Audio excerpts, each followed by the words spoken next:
नमस्कार, NockingNews.com में आपका स्वागत है। मैं हूं गिरिजेश वशिष्ठ। आज हम बात करेंगे भारत के विकसित राष्ट्र बनने के सपने की।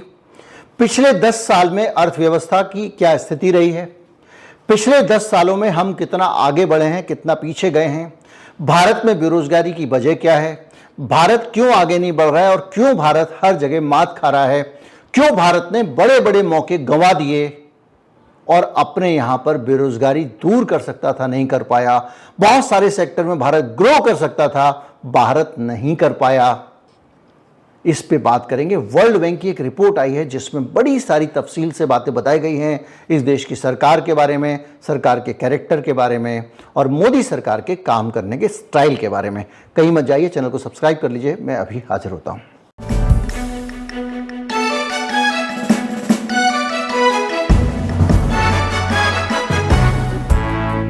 2047 तक विकसित देश बनने का जो मोदी जी ने दावा किया है, उसको लेकर किस तरह की अड़चनें हैं, क्या परेशानियां हैं और ये परेशानियां हमारे देश के ऊपर कितनी हैं, इसका पूरा का पूरा कच्चा चिट्ठा वर्ल्ड बैंक ने अपनी रिपोर्ट में दिया है।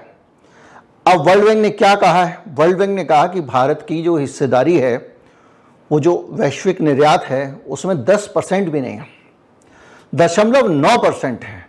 और इसके साथ में ये कैसे भारत आगे बढ़ेगा। 2013 तक इस हिस्सेदारी में जो बढ़ोतरी हुई थी वो 4.3% की हुई थी, यानी बढ़ रहा था।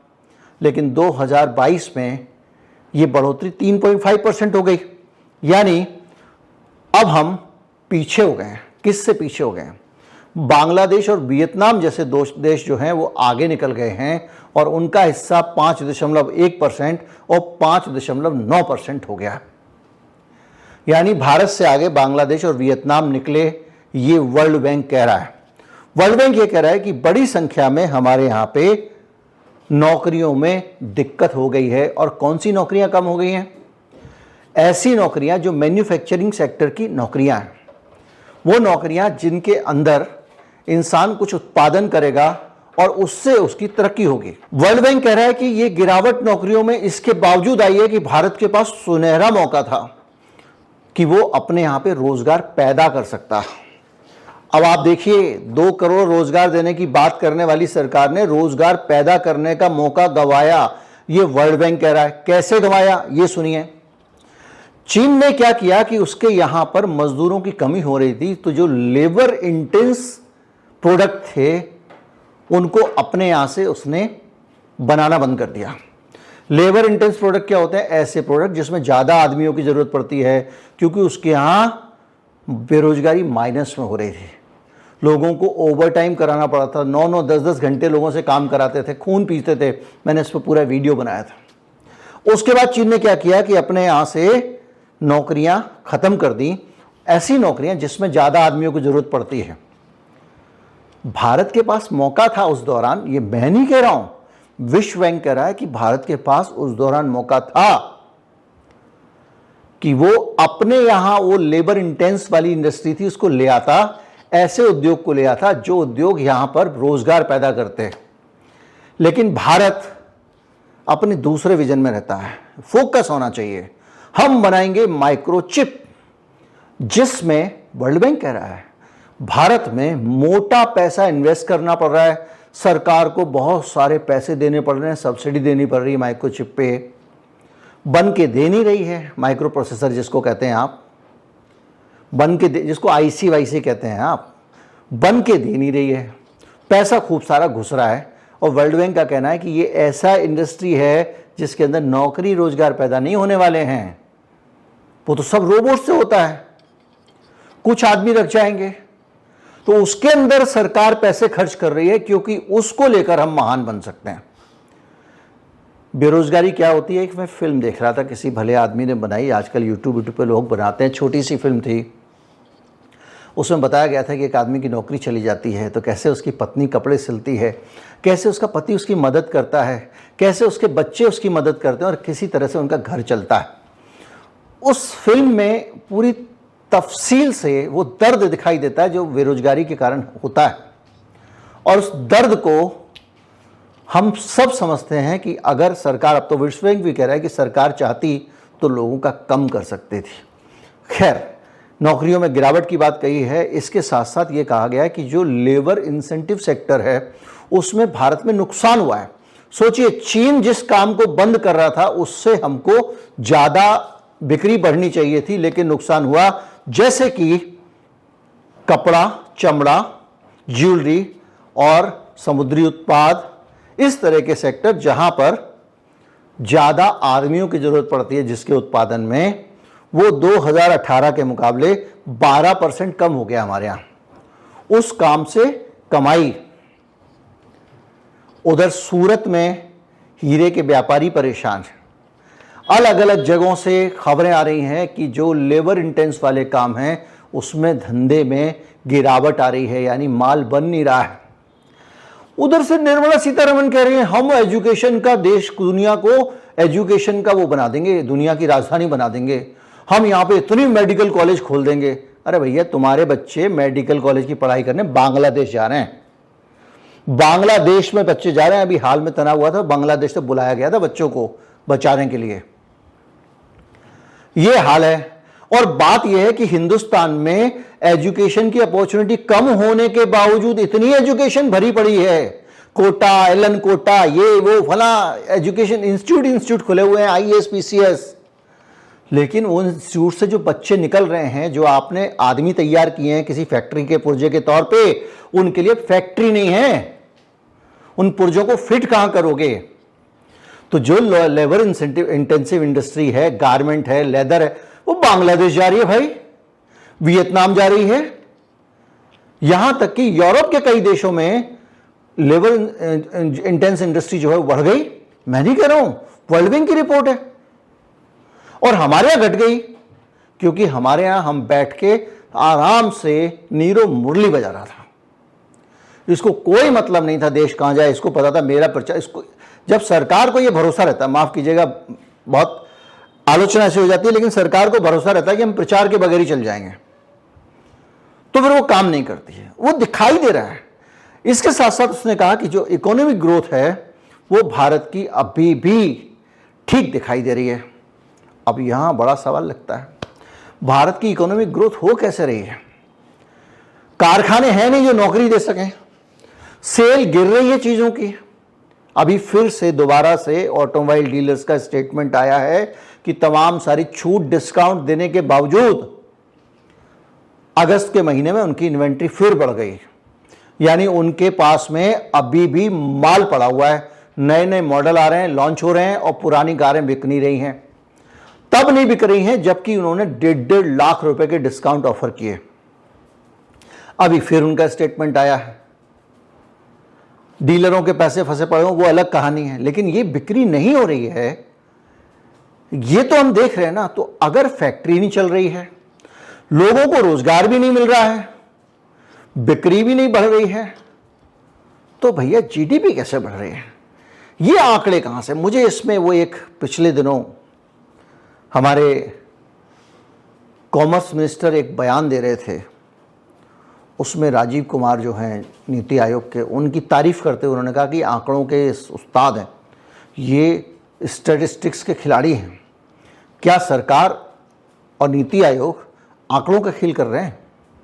जब कुछ उत्पादन नहीं हो रहा है, खुद वर्ल्ड बैंक कह रहा है लेबर इंटेंस इंडस्ट्री जो है वो हमारी गिर गई है, यानी हमारे यहाँ जो मजदूरों के से जहां काम होता है वो इंडस्ट्री कम हो रही है, एक्सपोर्ट गिर गया है, बांग्लादेश आगे निकल गया है, सब कुछ हमारे सामने आ रहा है, तो GDP कैसे बढ़ रही है? GDP क्या होती है मैं कई बार बता चुका हूं भैया।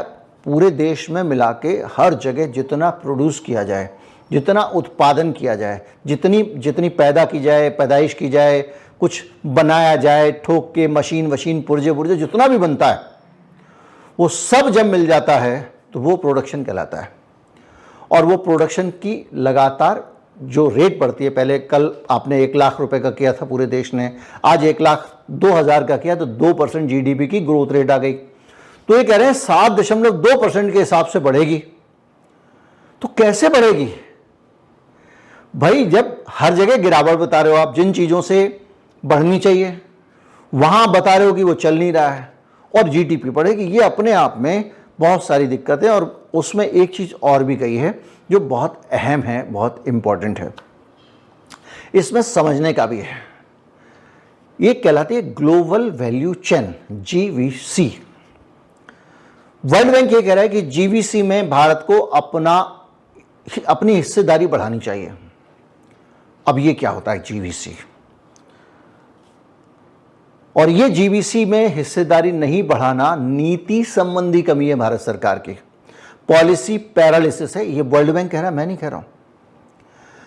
तो जब आप GVC की बात करते हैं तो GVC ऐसा होता है ग्लोबल वैल्यू चेन, यानी पूरी दुनिया मिल के कोई चीज पैदा करे, प्रोड्यूस करे।